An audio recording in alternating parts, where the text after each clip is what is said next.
Gay Redditors who have been sent away to pray away the gay camps. What was your experience like and what went on behind closed doors?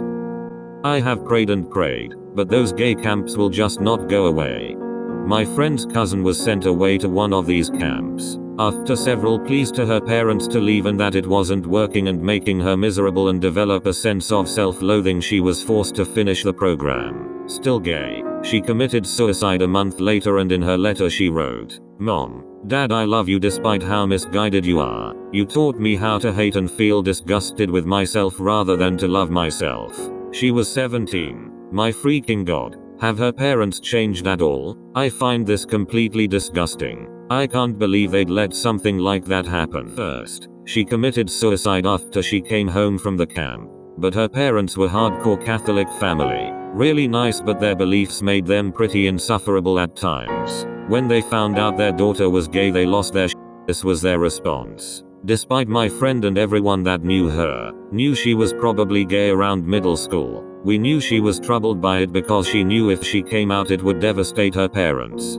So she went to the camp, and I remember my friend saying the look of betrayal on her face resembled the horrifying looks Jewish prisoners expressed during World War II. After she had left, her parents were committed and delusional. They made the right choice and grew deaf to her pleas. After her death, her parents were devastated and didn't show themselves in public much. After a year or so, I think they either lost their faith or lightened up and accepted their daughter was gay and was not her choice. They began raising awareness to the program, calling it a farce. Waste of time and money, does far more damage to the individual than good. Too long didn't read. Friends' parents eventually accepted who their daughter was, began raising awareness against the programs and how damaging they can be to people, especially teens that are already inherently confused.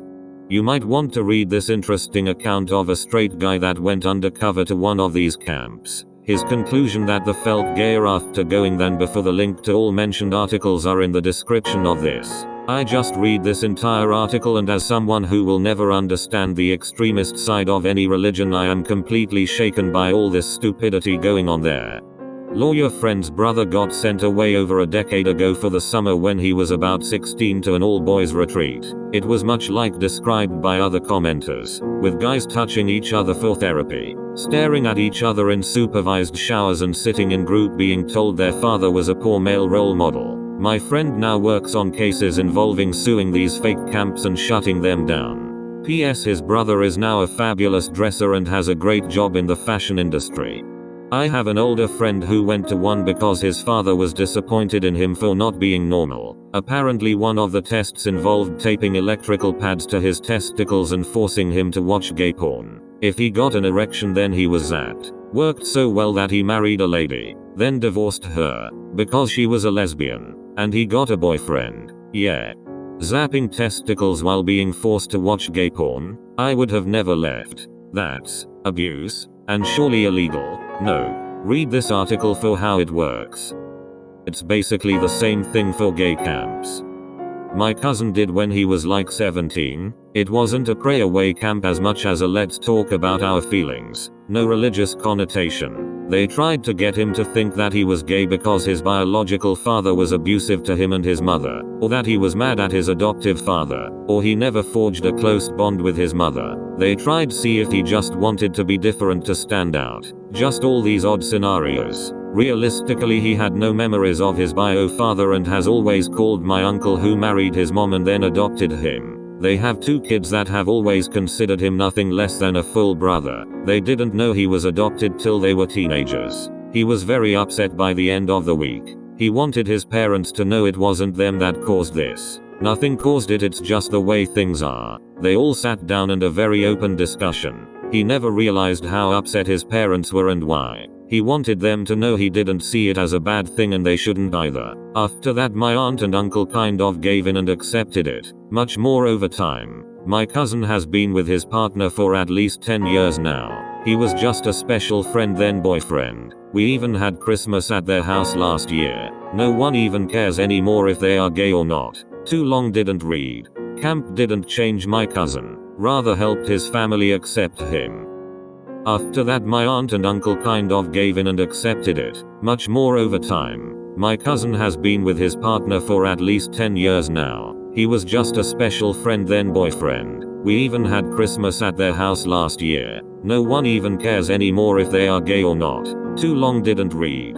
Camp didn't change my cousin, rather helped his family accept him. Most of my family refers to my boyfriend as my friend. It annoys me sometimes and makes me want to tell them that it's not hard to say boyfriend and everyone knows that's what they mean anyway. But hey, it's far removed from their reaction when I first came out. So progress is progress. Edit. I appreciate the sentiment from those of you whose parents use the term friend to refer to your girlfriends or boyfriends. But I can assure you this is because I'm dating a man. They called my younger sister's ex-boyfriend her boyfriend and they called my high school girlfriend my girlfriend, not my friend. If you are enjoying this video, please feel free to like it really helps my channel grow. This might not be the place, but I really need to vent. My dad did one of these camps. He was told, in the 70s and 80s, by his conservative church that it would be possible to live as a normal straight man if he tried hard enough.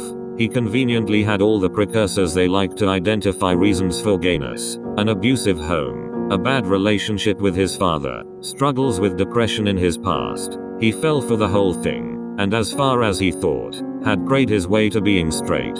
When he married my mother, he didn't tell her of his past struggles. She had no idea until last year, 26 years after their marriage, when he told her he'd been having an affair with another man. They are currently separated and working towards divorce. I don't mind that he's gay. People can love who they want to love. What I care about is that for 20 of those years, he was absolutely horrible to my mother. He found insidious ways to undermine her faith in her abilities as a partner and a mother. He blamed all their marital problems on her, while all the while holding back the real one. It sounds one-sided, and it pretty much is. I love my dad, but he's been so damaged by 30 years of trying to convince himself that who he is wrong, and he's taken it out on us. The damage done by those camps and that system of thought has wreaked havoc on his sense of self.